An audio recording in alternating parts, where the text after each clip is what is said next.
نصائح هامة جدا لمرضى القولون العصبي.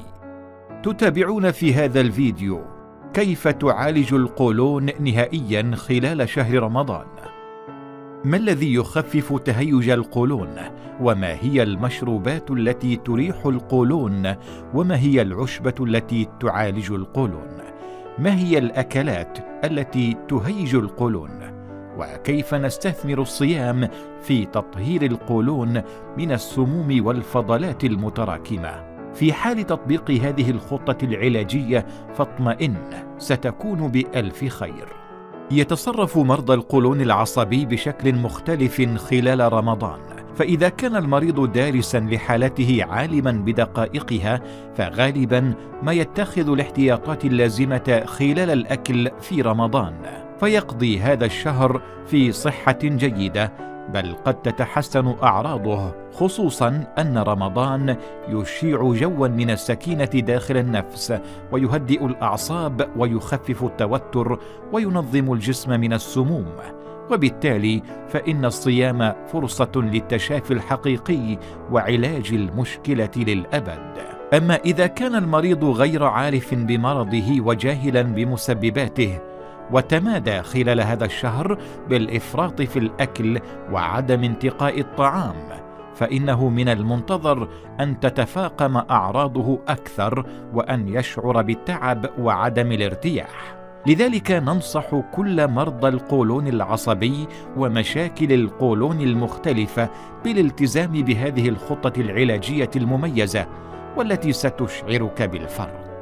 كل مريض يعلم ما هي الأطعمة التي تزيد الأعراض لديه، فإن لم يكن يعلمها فعليه أن يلاحظها ليحاول الابتعاد عنها قدر الإمكان، حيث أنها تختلف من مريض لآخر ومن وقت لآخر.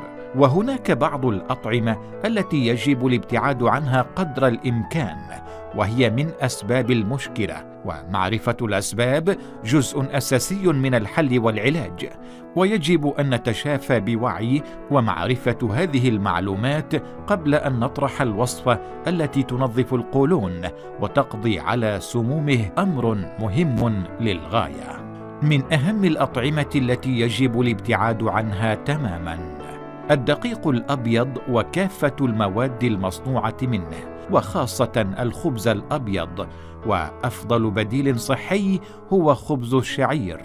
السكر الأبيض وكافة المواد التي يضاف إليها السكر الأبيض مثل الحلويات وأنواع المعجنات المختلفة، الزيوت المهدرجة وهي الزيوت النباتية، وخاصة عند تعريضها للحرارة، إذ تتحول إلى سم قاتل.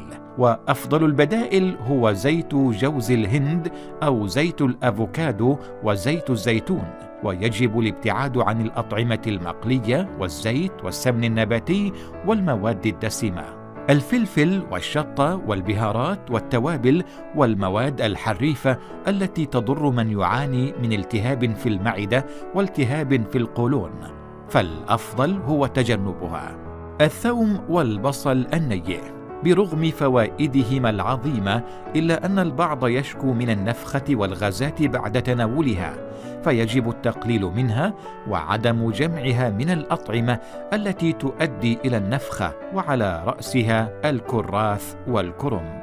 المياه الغازية إنها العدو الأول للجهاز الهضمي والقولون، وقد تزيد من مشاكله دون أن تشعر، هذا إلى جانب أنها تحتوي على أصباغ كيميائية ضارة ومواد حافظة وسكريات بصورة لا يتصورها العقل.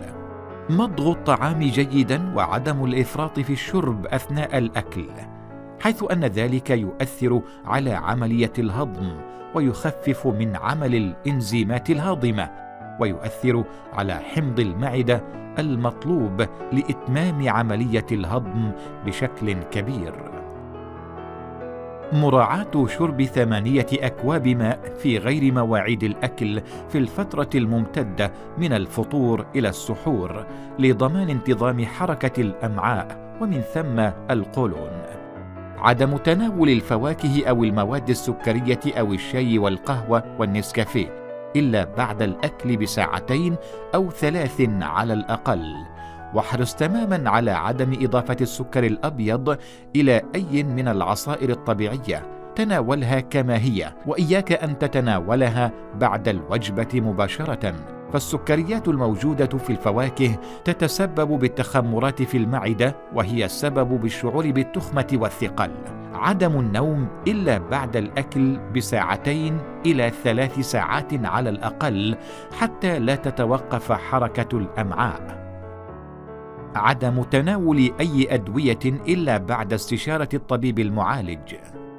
بعض الوصفات التي تعتمد على بعض المواد العشبية ربما تفيد في تخفيف أعراض القولون العصبي، مثل بعض الأعشاب المغلية كالكراوية والكمون. يمكن خلط الكراوية مع الكمون ووضعها في الماء بعد أن يغلي، وتغطية الوعاء لاستخلاص المواد الفعالة في هذه الأعشاب والاستفادة منها. يعتبر النعناع أحد أشهر الأعشاب لعلاج القولون العصبي وأعراضه أيضاً، فهو يعمل على إراحة الجهاز الهضمي واسترخاء عضلاته وعلاج مشاكله المختلفة من مغص ونفخة وغازات وتقلصات معوية، فهو يساهم في استرخاء عضلات الأمعاء ويعتبر طاردا للغازات. وأما بالنسبة إلى طريقة استخدامه فهي تتم من خلال اتباع الآتي: يمكنك غلي أوراق النعناع وشربها مباشرة، نقع أوراق النعناع لمدة بالمياه الفاترة ومن ثم شرب المنقوع، وإضافة زيت النعناع إلى المياه الساخنة. يشتهر الكركم بفوائده العلاجية المميزة، خاصة في علاج المشاكل الهضمية، ويستخدم عادة من خلال استخدام الكركم الطازج أو مسحوقه لصنع الشاي. شرب العصير الأخضر، ونقترح هنا عصير الكرفس مع الليمون، كوب واحد بعد الإفطار بساعة، كفيل بتنظيف القولون من البراز المتحجر والسموم والفضلات والالتهابات. شرب عصير البنجر مفيد جدا للقولون ويعمل على تنظيفه بشكل لا يصدق، وهذا ما ستلاحظه بعد تناولك لهذا الكوب ضمن نظامك الغذائي في شهر رمضان. المداومة على الرياضة أمر مهم، فهي تشد العضلات وتحافظ على الوزن وتضبط إيقاع القولون. يمكنك المشي لمدة نصف ساعة أو عمل تمارين للبطن والظهر، مما يساعد على إخراج الغازات من جسمك. تعلم كيف تتعامل مع الإجهاد النفسي والضغوط عن طريق التعامل مع المشكلة بهدوء وروية، المحافظة على قسط كاف من النوم من 6 إلى 10 ساعات أو 12 ساعة كحد أقصى، لأن النوم لمدد طويلة يزيد الشعور بالإجهاد النفسي ويدل على الإصابة بالاكتئاب. تعلم الاسترخاء العضلي أو التنفسي، حاول إخراج الهواء من خلال فمك. حاول أن تحافظ على فعل شيء واحد على الأقل تحب أن تفعله. تجنب الإمساك باستخدام الملينات الطبيعية المعتمدة على الألياف وليس العقاقير، وأفضل المواد الطبيعية التي تعالج الإمساك هي القراصية، ويمكن تناول 5 قطع من القراصية المجففة قبل النوم مع شرب كوب كبير من الماء الدافئ، وهذا يساعد في علاج الإمساك والمحافظة على القولون.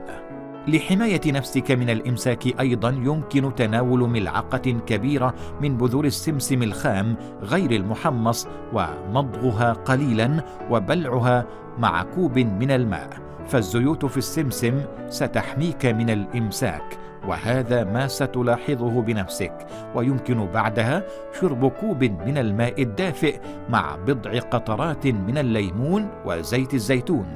طبق هذه الوصفة والنتائج ستكون مدهشة بالنسبة لك.